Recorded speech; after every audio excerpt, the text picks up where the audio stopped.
Assalamualaikum warahmatullahi wabarakatuh. Halo semuanya, perkenalkan nama saya Binti Ismaul Fitro dari Prodi S1 Pendidikan Akuntansi dengan NIM 25021060003. Saya di sini akan mempresentasikan interaksi dengan dunia luar. Next, tujuan pembelajaran mahasiswa. Yang pertama, memahami pentingnya bekerja sama ekonomi internasional. Yang kedua, memahami konsep teori-teori perdagangan internasional. Yang ketiga, memahami tentang neraca pembayaran balance of payment. Yang keempat, memahami tentang pasar valuta asing dan penentuan nilai tukar mata uang. Pendahuluan bab ini akan memberikan dasar-dasar teori yang membuat paham mengapa fenomena-fenomena di atas terjadi.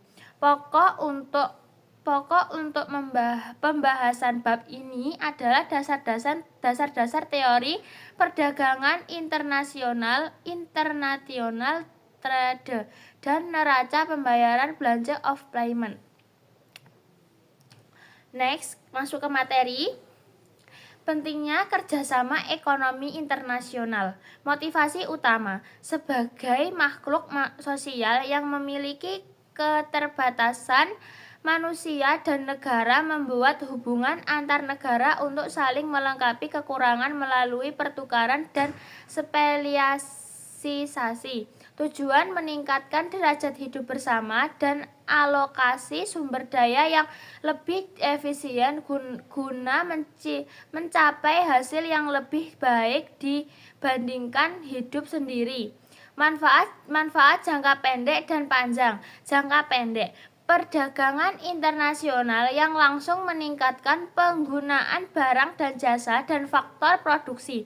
Jangka panjang, penanaman modal asing PMA atau investasi langsung yang membutuhkan waktu untuk berproduksi namun memperkuat struktur ekonomi saling ketergantungan. Data menunjukkan bahwa ekonomi dunia semakin terbuka. Indonesia termasuk ekonomi terbuka dengan rasio ekspor plus impor terhadap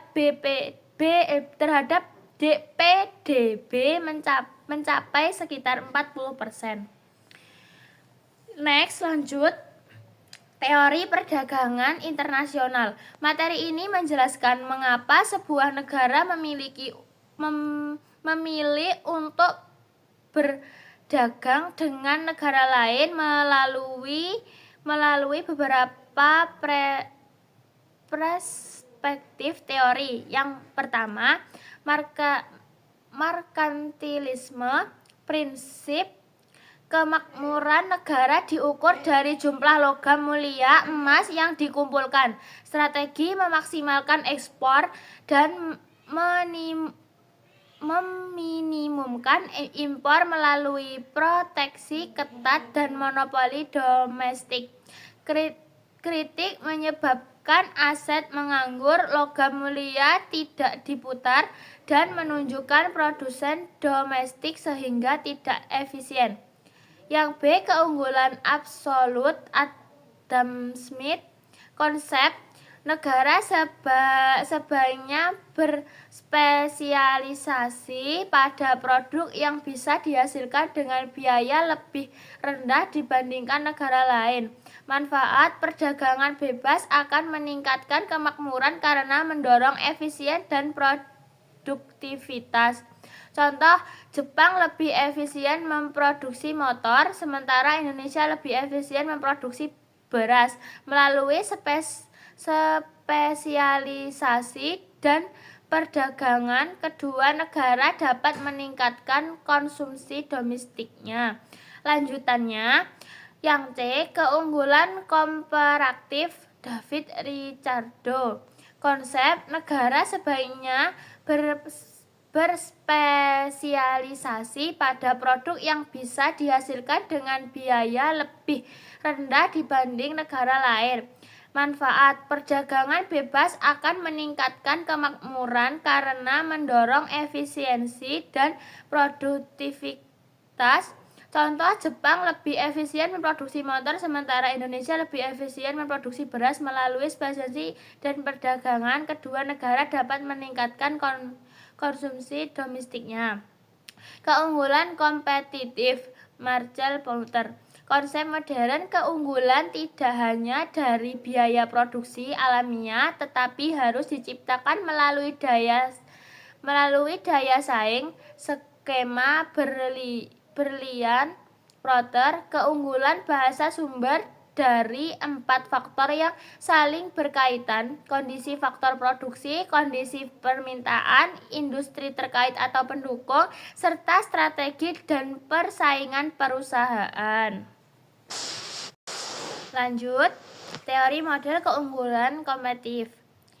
Foster Diamond Model. Keunggulan sebuah negara ditentukan oleh 4 faktor. Yang pertama, kondisi faktor, sumber daya manusia, alam, ilmu pengetahuan, modal, dan infrastruktur. Yang kedua, kondisi permintaan, kualitas dan skala pasar domestik. Yang ketiga, industri terkait dan pendukung, keberadaan pemasok yang kompetitif secara internasional. Yang keempat, strategi, struktur, dan persaingan perusahaan. Persaingan domestik yang kuat mendorong inovasi dan efisiensi. Lanjut, neraca pembayaran, Balance of Payment (BOP). Definisi: catatan sistematis transaksi ekonomi penduduk suatu negara dengan penduduk negara lain dalam periode tertentu. Komponen utama: transaksi berjalan current out,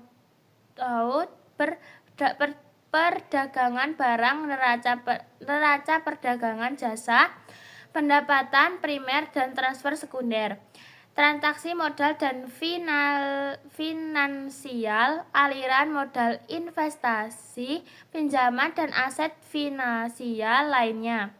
Pos cadangan devisa menunjukkan surplus atau defisit keseluruhan yang harus diseimbangkan.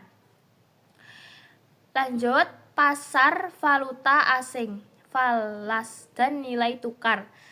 Valuta asing, mata uang negara lain yang digunakan sebagai alat pembayaran internasional. Kurs nominal, harga relatif mata uang dua negara, misal Rp15.000.